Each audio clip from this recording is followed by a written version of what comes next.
Have you ever been told, stop crying, be strong? Christians don't get angry. You have the joy of the Lord. Why are you sad? But what if the Bible never taught emotional suppression? What if God designed emotions not to shame you, but to guide you? Today, we are asking an important question. What does the Bible actually say about emotions? In many Nigerian and even African homes, emotions are not always welcomed. Children are told, don't talk back. Stop being dramatic. You are too sensitive. In church spaces, we sometimes hear, just rejoice. Don't claim negativity.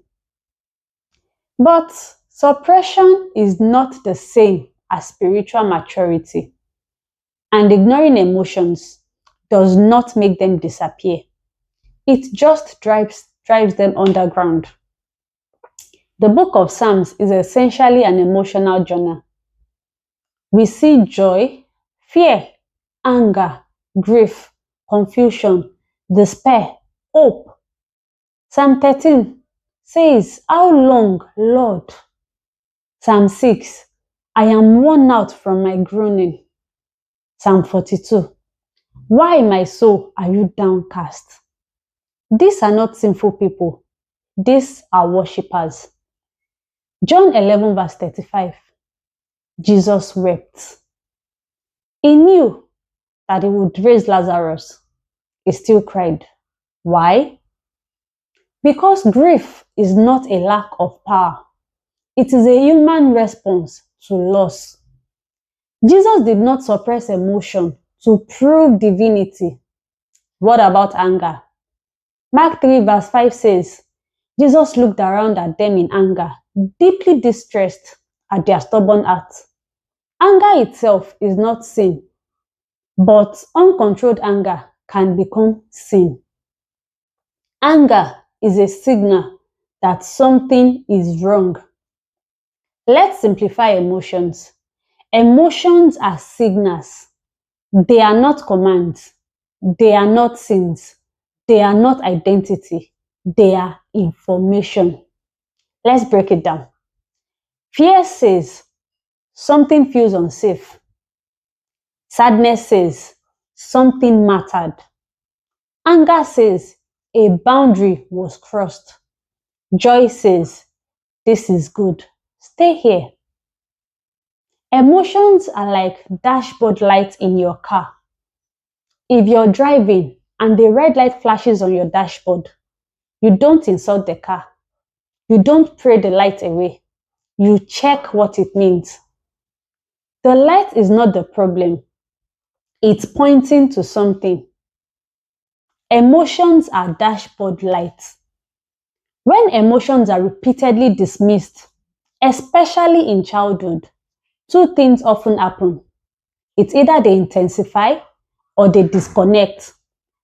Some people become explosive, others become numb. Suppression doesn't produce holiness, it produces dysregulation.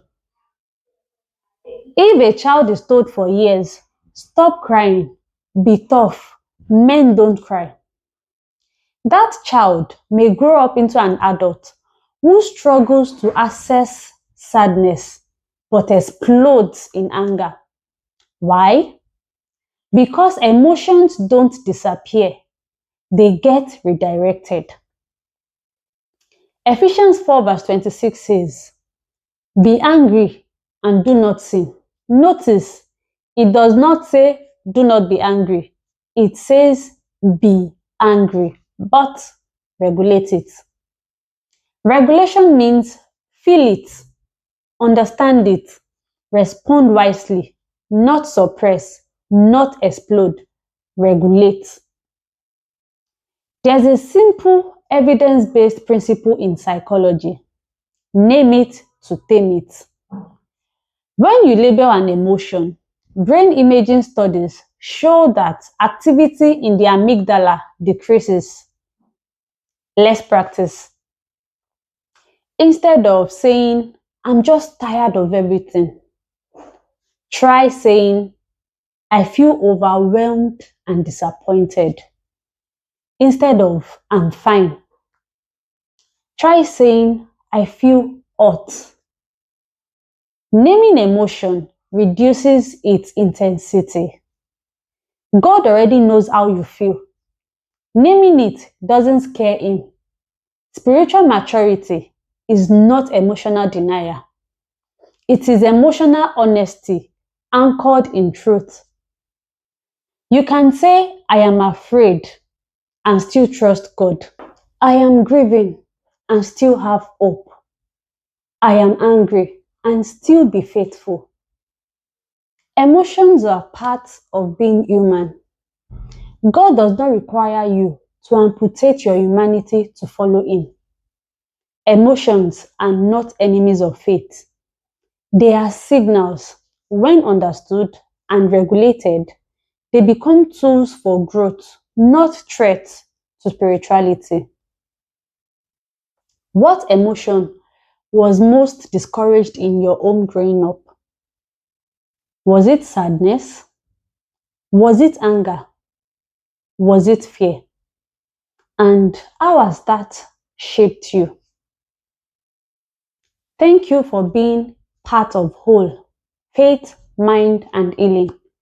If today's episode resonated with you, please share it with someone who may need it. If you are struggling, you do not have to struggle alone. Healing is possible. Help is available. You can request free counseling through Olutunu Safe Haven at www.olutunusafehaven.com. The Lord is close to the brokenhearted, and support is closer than you think. See you in the next episode.